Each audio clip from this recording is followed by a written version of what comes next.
It's July 2005 and we're at it again. We're recording the progress of this town. Lusk is now established as a thriving dormitory town. New communities have grown up on all sides, and it's important, I feel, that we should let our new friends know where Lusk has come from. Therefore, we will know where we're going as a town.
Hello everybody, I want to welcome you all here this evening, our TDs, councillors, and a special welcome to our Hungarian friends, wherever they are, Rosa and Charlie, who are here from Hungary, and a special welcome to all the community who have come along here this evening.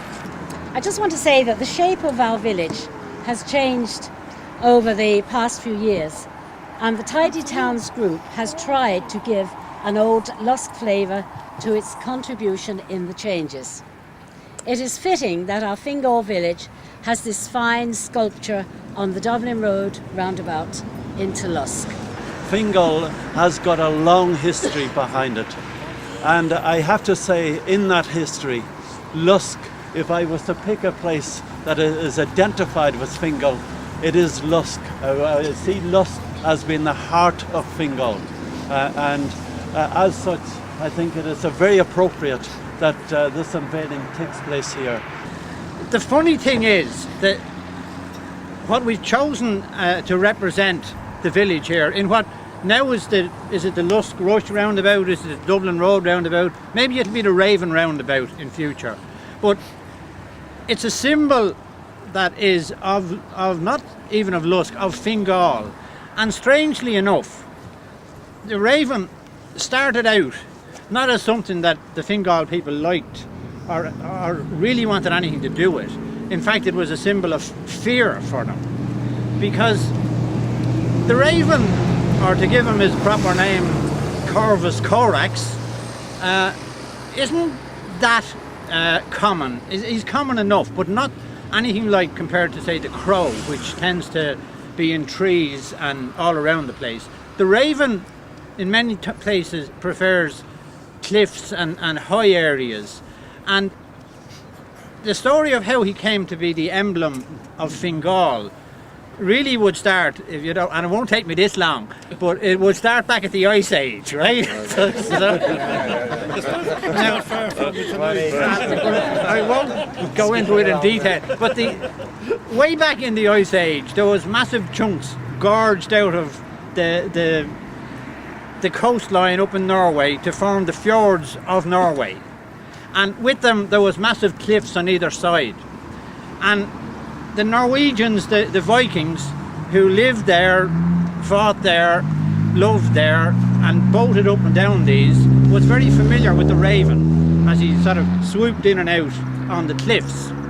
Eventually they weren't happy to fight and love and whatever in Norway. They decided to come across here, and quite incredibly they would have rowed across to Ireland in these longboats, which maybe had 30 people in them, and being people who were coming from Norway and going away for a long time, even if they thought they were going for a bit of fun, but like any country, they took something which reminded them of home, which was the Raven, and they put it on their sails and they put it on their flags. And when they came across here and when they sailed up the coastline, they had sails with, among other things, the Black Raven on it.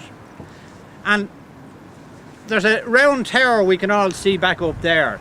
And those round towers were built so that the people all around Ireland could watch out and see the Vikings when they were coming, to prepare for them. So you can imagine in about 795, when the first of these Vikings arrived, some poor monk up at the top of that round tower, seeing this sail with a black raven on it coming up the coast. And them lads, they were here for rape, for pillage and for anything they could get. And Lusk at the time would have been quite an important area ecclesiastically. So we were raided constantly. So the raven in those years was something to be terrified of when we saw it coming, not something to be proud of. Certainly not something you'd ever think that Fingal County Council would finish up with on their crest, or that we'd name football teams and bands after. But the Norwegians, the Vikings, when they came, they stayed about 300 years in the place, until eventually in 1014, Brian Boru was supposed to have, at the Battle of Clontarf, sent them back to Norway. And it's recorded that we took a flag off them on that day, which had the raven on it as well. It's supposed to have been brought back to Lusk. Whether it has or not, I don't know. But one way or the other, slowly but surely, the raven, which, as I say, started off as something to be terrified with, turned into the emblem which we're so proud of today. And it's the raven that we have here. Raven, oh raven, what is it you say? How are you here? Why did you stay? These people, this place have cast you in stone, have given you status, made you a throne. Raven, black raven, I suspect it may be, that you watch and you warn when danger you see. Whatever the reason you're coming our way, may be lost to the past, but belong here today. O raven, black raven, long may you stay. Fingal County Council has undertaken a road widening scheme at the junction of Church Road and Treen Hill in our historic village of Lusk. The site is circa 150 metres west of and within the precinct of the early medieval monastic site. Fingal County Council therefore commissioned Archaeological Consultancy Services Limited to carry out an archaeological assessment of the site in advance of the road development. The excavation at Church Road Lusk commenced on Tuesday the 7th of June 2005. To date, 9 burials, 7 adults, 1 juvenile and 1 infant have been recorded at the site. They were all recorded very close to the existing ground surface and were all laid out along an east to west orientation, with the heads located at the west. This is typical of Christian burial practice and in an archaeological context, indicative of the medieval period. The juvenile burial had a metal leaf-shaped spearhead protruding from the upper chest. The spearhead, and consequently the burial, can be dated to the early Christian period, 6th to 12th century AD. A substantial ditch was recorded at the eastern side of the site. A rectangular souterrain chamber was recorded towards the centre of the site. This was aligned northwest to southeast and was stone-lined on 2 sides. The floor of the chamber consisted of a metalled surface. The chamber dates to the early Christian period, but was block-filled in the medieval period, as numerous sherds of pottery, dating to the 13th to the 14th century, were collected from it. Site works are still ongoing to date. An American, Jack Deedy, wrote an article for Worcester Sunday Telegram on the 9th of January 1949, entitled Life in an Irish Village. He wrote that the town of Lusk was a prosperous agricultural centre, a peaceful spot where the only worry was the effect of varying weather on the crops. A community unspoiled by the rushing tides of the 20th centuryism, and so fictionally Irish that even the crows and the jackdaws might be pure Celtic. No one was ever in a hurry. All that was asked of life was a faithful spouse, healthy children, and a well-stocked larder. The parish priest represents the utmost authority. The people cling to the old ways. No modern machinery, no new gadgets in the household. To walk the streets of the village, one cannot but be impressed by the good humour of the people, which the mix with philosophical observation that indicate a wealth of knowledge and understanding of human nature. The people are perfectly content. Behind them are not wrecked castles in the air. Ahead of them no pots of gold at the end of a rainbow. The children are full of life and most polite. The houses are mostly narrow, single-storey abodes, with thatched roofs and no cellar. Household water is supplied from a number of water pumps at different locations in the town.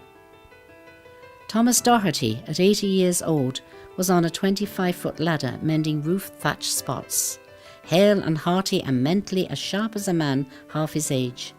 Like many of his age, he had little formal education. Now there are government schools all over the country. When the boys leave school, they will work on the land as their fathers and granddads did before them. There was little new machinery as yet.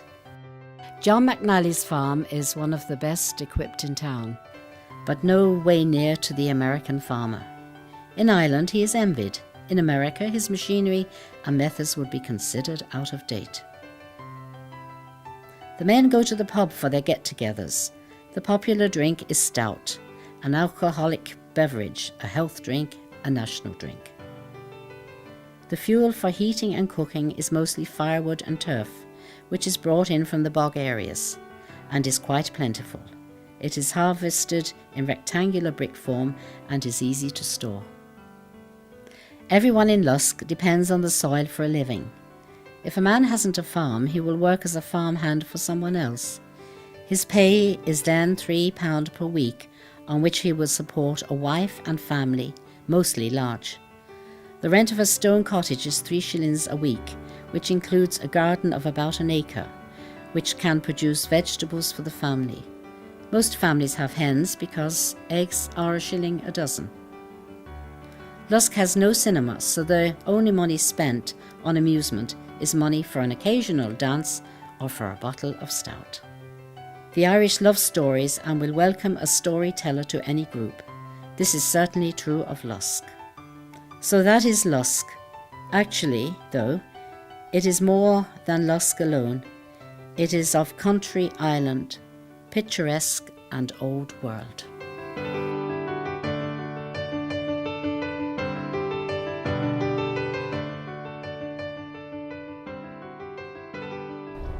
I'm standing in the only part of the village which hasn't changed that much in 1100 years, nor is it likely to change very much in the next 1100 years. The architecture and building behind me shows how it has developed since about 900 AD. The round tower is probably the earliest remaining piece of architecture that's there. Then we have the medieval tower, which is seems to be part of it. And we have the 19th century church. In 30 short years, we have learned to appreciate the gem, the jewel which we have here in Lusk in this piece of architecture. At the moment, Fingal County Council have taken on board the necessity of making sure that this makes it into the future. We applaud every move that they're making in that direction, and we're doing our little bit to record time as it passes. Lusk was a special place for myself and for everybody else who grew up from the 50s onwards. But I suppose you could say the same about every other little village in Ireland. Elphin was a great place for those who lived in Elphin. Ballydehob was a great place for the people of Ballydehob. But looking back and listening to the reminiscences of those times, one thing struck me, and that was that everybody talks about the wonderful old times and nobody mentions the people who went away to England, to America, all over the world looking for a better life. And personally, I remember those times as good but bad as well. I'm not the only one. John Kelly said of those times, he said, to the average Irish youth, the 1950s did not hold much hope for the future. There were no jobs, there was little explanation for the situation. After all, ours was a glorious history. Ours was the only true religion. Ours was a distinct culture, and we had our own new national independence. That was enough for most people, but not for the jobless youth. And personally, that's the way I remember it too.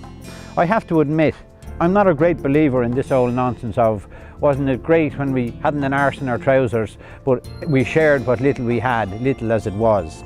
As far as I'm concerned, that type of reminiscence gets sanitised and romanticised over the years. And people tend to want to remember the good times and maybe not even mention the bad times. But there were good and there were bad as well. Ireland in the 20th century was a much slower and more resistant place to change than most of Europe. There were reasons for that. First of all, I suppose we were an island nation and we were restricted from the travel and the influence that people and change had. We also missed, in many ways, the Second World War and the momentous things that happened, because for most of Europe it was torn apart from 1939 to 1945, and it had to rethink and rebuild itself in the late 40s and the 50s. That didn't happen in Lusk and didn't happen anywhere else in Ireland either. We were still an agriculturally based community, and nowhere more so than in Fingal. The occupational background of Lusk was mixed farming. There were some very excellent farmers there with an emphasis on beef production. In those days there was a great beef trade with England, and it was not unusual to see thousands of cattle every Thursday at the Dublin market going down the North Circular Road to the boats for England. And the Lusk area produced its maximum of that type of business. I well remember the fun. There was a famous buyer from England just come over around January, after Christmas anyway, January and February, to buy the stall feds. These were the cattle that were fed in the stalls. And a great amount of the agricultural worker farmers was producing food, oats, turnips, hay, etc., to produce these stall feds. And they made a lot of money, 30 and 40 pounds, which was a great lump of money then, in those days. And there would be a real rodeo when this buyer, whose name was Story, I remember it, some of the elders would remember Story, he would come over from England with his aides and he would buy a trainload of cattle.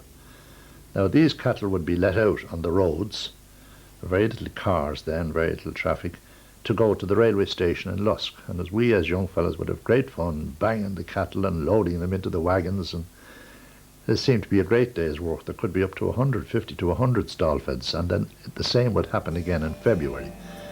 Lusk and Rush were the home of market gardening. Mechanisation was only in its infancy, and farmers still needed labourers to work the fields, to pick the potatoes, and even to make the hay. There was also other work, harder than we could even imagine today. When the road was widened from between Blake's Cross and Mortis of Lock, 100 men started on the Monday morning to widen that road with shovels and spades, and everybody had to bring their own shovel and spade. And McGee's of RD made shovels, and the spades all came from Newry. There was a factory in Newry making spades. I bought a spade all Newry made and a shovel from RD, and he said, "Grandma Cree, believe in me." Me courage soon was gone. When the foreman said, "Move on ahead and kindly let me see how the ditches was made with the Newry spade and the shovel from RD." The flip side of all this work was, I suppose, that it was very hard work. Wages were low and most families had a lot of mouths to feed. Very happy times we had there. We hadn't much money or either, things were bad. But we walked a mile from the station every morning. We walked home in the evening time, and then I left school and I stopped around with my mother. She did work and I fixed up and tidied around the place with her and helped her. And then at 17 I met the man I'm married to, and I got married to him. So we went to live in Lusk, Post Office Road, Lusk. And I had 17 children there. I have 64 grandchildren, and I have 9 great-grandchildren. People emigrated for different reasons. For some it was a sense of adventure, for others it was a dream of a better life. Some people left out of desperation, others carried all their hopes with them. Most went not because they wanted to, but because they had to. They usually intended to go just for a short while, but very often that didn't happen. For many there was a better life ahead of them. For many more, they were faced with the "no Irish need apply," and they were firmly placed on the bottom rung of the social scale in a city that they didn't know and didn't care for them. And sadly for some others, they simply couldn't cope, and they disappeared into the cold anonymity of cities such as London, Boston or New York, and were never heard of again. But the people who left, they weren't just improving their own lives, they were giving the ones they left at home a chance of a better life too. For a start, there was less mouths to feed, there was less men competing for the available jobs, and there was more money arriving in the post every week. The postman must have been one of the most popular men in the parish. Of course, it wasn't just in the 1950s that the postmen were appreciated. For the previous 100 years, since the famine in the 1840s, men and women had been emigrating and sending money home to Ireland. Maybe that was one of the things that sustained us and allowed us to develop so slowly and so cautiously. It didn't matter if you came from Cavan or Cork or anywhere else. If you were Irish, you were part of an Irish global community. As far as you were concerned, you were welcome, as long as you could find a job for yourself. I was born in a place called Clare in the County Clare around 1928. So we had a small little farm, just kept a few cows, 3 cows, and went to the creamery. Then we had, that time you went to the fair, you bought 2 pigs, 2 bottoms, you know, they were about £0.50 each that time. And you reared them for 3 or 4 months, and you killed one and you brought the other one back to the fair and done the same thing over and over again, you know. So there was 8 in my family, 5 sisters and 2 brothers, 3 brothers, and we're spread all over. We have 2 sisters in New York, 2 in Thurles and Tipperary, 2 in Clare at the home, and 2 in Lusk. Like we were like the goats, we were let out in pairs. So I came to Lusk in July 1944, and I think it was £3.50 the fare was from Kilrush. Well, that time we came from the West Clare Railway. It was on that, like, before it closed down. And landed in the station with a little green ribbon on my bouquet there, and Mr. Mackey picked me up there. It's often been said that the teacher, the doctor and the priest were the 3 most important men in the parish, in any parish in Ireland. The problem was that the ones who went to school and got some education from the teacher, they were very often the first people to board the boat in Dunleary and head off for a better life. The doctor's influence was largely confined to making sure that those who stayed at home were fit and healthy, and he was kept busy doing that. The scourge of TB devastated families in the 1800s and the first half of the 1900s. It was only finally eradicated in the 1950s when Noel Brown introduced an inoculation program with a newly discovered drug, BCG.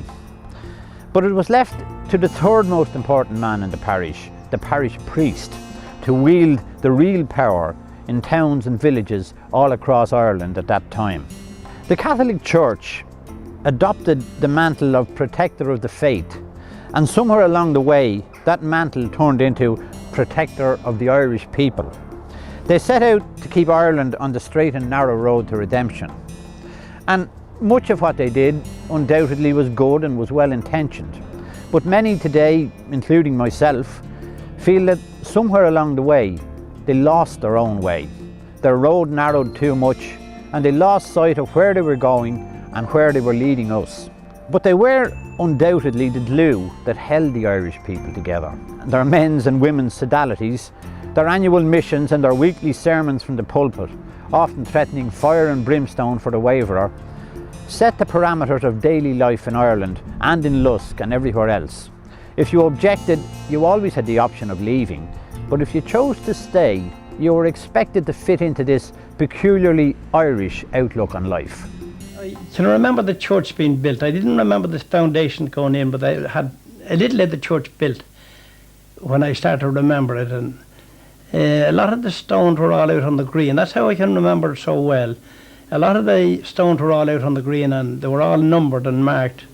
And I'm led to believe that the reason they were all numbered and marked was that they were belonged to the old church and they were put back. The pillars that's in the present church were all belonged to the old church, and the pillars were all the stones were all numbered as they were taken out of the old church, put back.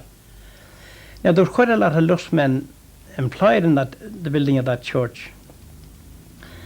And Callan Fendley was the priest. There was the man that was the start of the building of the church. And then he died, and Father Flood then come after that. And after that, we had Father McMahon. But that church was built around 1923-24. I think it opened up for its first Mass in 1926. And as far as I can remember, Martin Kiley Corduff was the first man that was ever married in that church. In what I can only describe as a tightly regulated clerical society, communities such as Lusk developed their own self-supporting infrastructures. All the activities were announced off the pulpit on Mass and Sundays. Schools and local halls were controlled and often patrolled by the local clergy. Annual harvest dues and Easter or Christmas dues were religiously paid up and listed off the altar.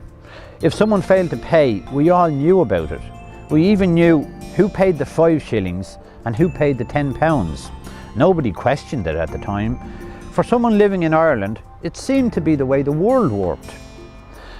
And then, with little travel opportunities and not much disposable income, local people made their own entertainment. Amateur drama groups, both locally or travelling around the country, they were very popular. Playing cards at home or in local halls was too. Marriages, births and deaths were celebrated with music and dancing. Storytellers and storytelling were much appreciated. Lusk was the home of storytelling and Corduff, where old people sat at the fire and told stories to all us young lads, and tell us stories about the leprechaun and fairies and that. And when we'd get out that night, maybe at 9:30 or so in the dark, no lights in Lusk, we'd run home flying, because the story about the fairies and the banshees and all that, the old fellas be telling stories with the banshee and seeing the banshee down in the commons and that, you know. Large families of 10 or 12 or more was evidence of other nocturnal activity which was allowed and encouraged as long as the participants were home before midnight and happily married. But by far the most important entertainment available to everyone in Lusk or in any other parish in Ireland was sport. John Kelly has his own memories of just how important sport was in Lusk and all across Ireland. This is what he said. A boy could read about heroes from far away, past and present. The progress of the Dennis brothers in the Dublin boxing championships could be checked out in the Sunday papers. Tommy was the star. His battles with Carabini, Maguire and others were national news. The pride of place also glowed with the achievements of the hurling and football teams. The opportunity to join in the Lusk Boys Club was the beginning of active involvement in organised sport. We were taught PE, training, boxing, table tennis. The club was run by the Dennis lads, Christy Jenkinson, Jack Ryan and others. A local pilot, Michael Cusick, gave us talks on flying in aeroplanes. The discipline and skill of the boxing training was a great boost to everyone's confidence. There then followed juvenile and minor football. This was driven by Pipes Bentley, Joe Dennis, Joe Carton and others. The measure and mettle of everyone was assessed along the way. The 7-a-side tournaments, played on a reduced playing area, were a great attraction in the summer evenings. There were full attendance and all Fingal clubs were represented. The Fingal League administered the Gaelic games and the rules with passionate fervour. Soccer and rugby were not entertained. If a Gaelic player was caught playing or attending these games, they were banned. This special sporting spirit was mostly ignored by the players, and reluctantly, in the midst of time, it passed away. We had an open-air handball alley in Lusk, and on Sunday mornings after Mass and in the long summer evenings, the court was abuzz. The sweat flowed and the victors crowed, when the only energy left was that of speech. In the dark evenings of winter, Joe Kelly of the Green taught us to play chess by candlelight, Dinny Neary taught us to play card games, and Tommy Skelly taught us to play pitch and toss.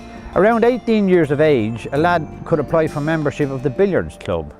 There was a strict vetting process. In the hall, the rules were simple and were very firmly applied. The very best of men were members. Nicky Rooney, Pat Maloney, Danny Corrie, Mickey Kavanagh, Kevin Kelly. They were great company, and they were experts in the subtle skills of the green-beige game. So in our village, sport was an important bridge between the rather uncertain world of youth and the more earthed world of mature men. The toleration of defeat and the odd victory in sport would colour the lives of many from there on. One man at least had such a legacy and a lifetime of sporting involvement in many sports in many places. For the most part, the people you encountered were worthy of your admiration and of your respect. It was said that sport doesn't so much build character as reveal it, and perhaps that was why at the time Lusk was a village full of characters. It was a great hurling village, and we learned our hurling from these lads at the corners, telling us what to do and how to do it. And, indeed, Lusk won the junior championship in hurling in 1930 before I came along. But it was these men that stood at the corner, and after we'd have a match, the discussion would be about the match and who should be dropped and what should happen, and we'd be on a bicycle sitting at the corner. And I remember in 1948-49, Joe Carton, a famous name who looked after the club for many years, coming to me and asked me as a young lad, would I take a hurley? And I said, well, I'm afraid of hurley because I've only left school and I'm afraid to take a hurley. So he said, well, look, take a hurley, because he said, we never gave a walk over in our lives, and we've only 14 men. Just take the hurley and go out on the field. And within a short space of time, I was centre field within 9 months. And the following year, we won the Dublin Junior Championship in 1951, it was. And it's ironic that in 1951, with the same 15 players that won the hurling championship, we with the exception of one, we nearly won the Dublin Junior Championship. We played our near neighbours 3 times in Rush, the Moors here. So that was another memory. But in those days we had hurling, football and handball.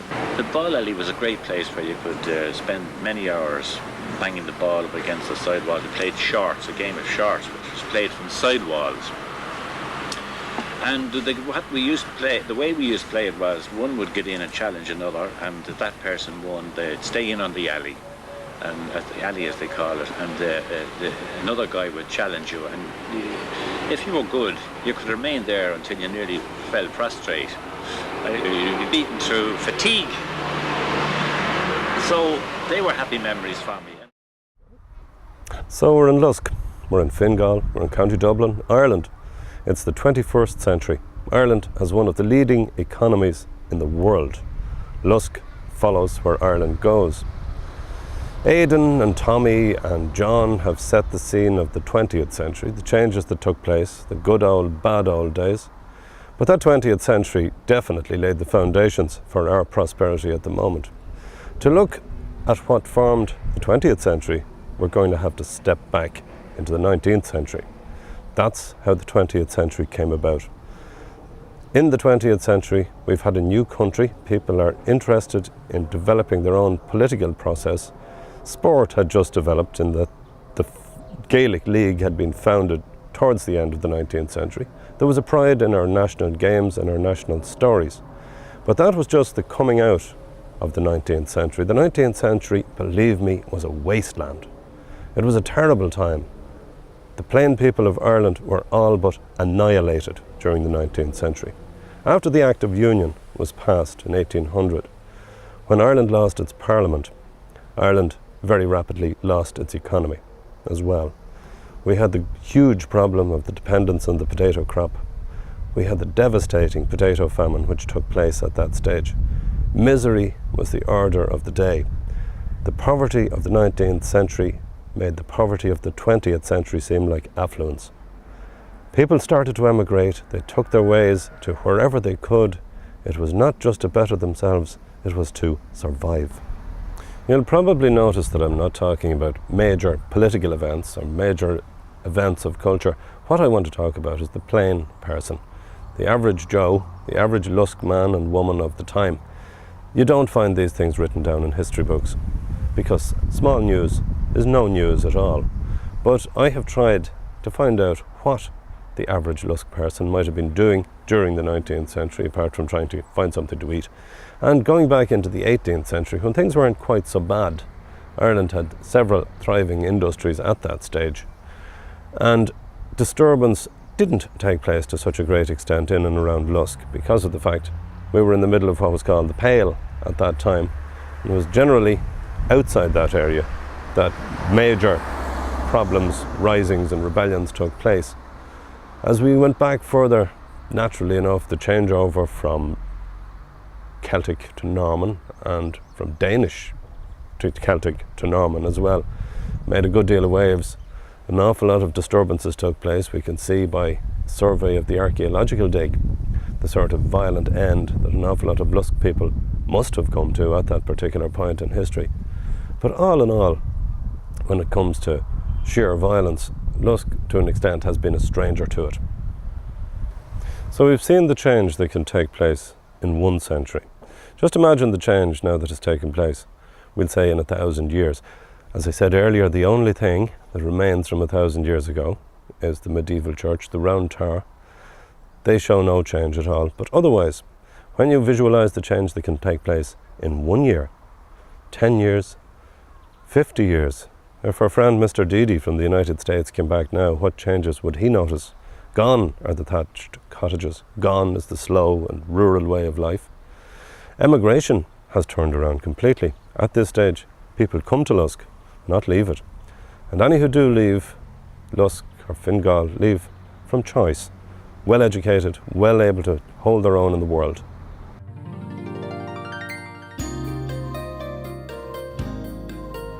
The only thing that hasn't changed are Lusk people. Lusk people will always be Lusk people.